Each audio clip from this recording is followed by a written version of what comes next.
ગૌરવ આપણી સાથે અમદાવાદથી બંસી પણ જોડાયેલા છે। બંસી, આપ કયા મંદિરો છો, કયા શિવ મંદિરે છો, ત્યાં શિવ ભક્તોમાં કેવો ઉત્સાહ છે, કેવો માહોલ છે ત્યાં?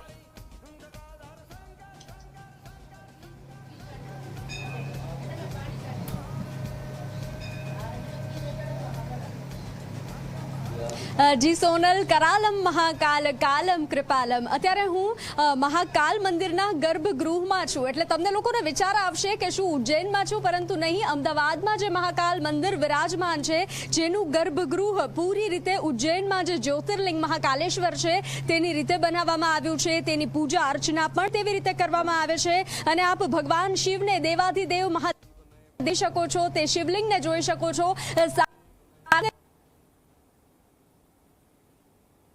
विराजमान छे तो हाल महाकाल मंदिर खाते हूँ આવી પહોંચી ત્યારે ભક્તોની ભીડ જોવા મળી રહી છે। અહીંયા વહેલી સવારે એટલે કે બ્રહ્મ મુહૂર્તમાં વહેલી સવારે 3:30 વાગ્યા પછી જે રીતે મહાકાલ મંદિરમાં ભસ્મ આરતી થાય છે તે જ રીતે અહીંયા ભસ્મ આરતી કરવામાં આવી હતી। ત્યારબાદ 104 કિલોનો માફ કરશો 401 કિલોનો ખીચડીનો ભંડારો જે છે તે અહીંયા કરવામાં આવ્યો છે અને લોકો અહીંયા દર્શનાર્થે આવી રહ્યા છે, ભક્તો પહોંચી રહ્યા છે।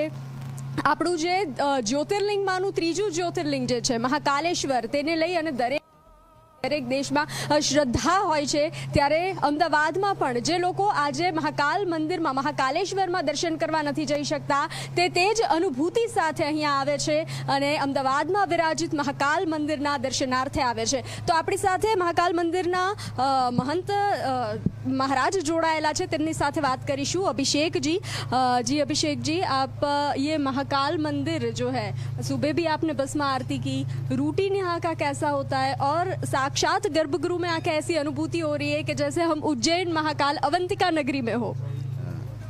संत श्री गगन बापू जी के मार्गदर्शन में आज महाशिवरात्रि का पर्व यहाँ मनाया जा रहा है। आप जिस शिवलिंग का दर्शन कर रहे हैं यह उज्जैन महाकालेश्वर ज्योतिर्लिंग का ही प्रतिकृति यहाँ स्वरूप स्थापित है। करीब 3 वर्ष पूर्व यहाँ स्थापना की गई थी और जिस तरह से उज्जैन महाकालेश्वर में नित्य सेवा होती है, प्रातः काल भस्म आरती, नैवेद्य आरती और संध्या काल में संध्या आरती और उसके बाद शयन आरती, इस तरह से पूरा सेवा क्रम रहता है, वो यहाँ पर हम सेवा करते हैं। आज महाशिवरात्रि पर्व है और आज प्रातः काल ब्रह्म मुहूर्त में भस्म आरती की गई और रात्रि में 4 प्रहर की पूजन होगी, जिसमें जी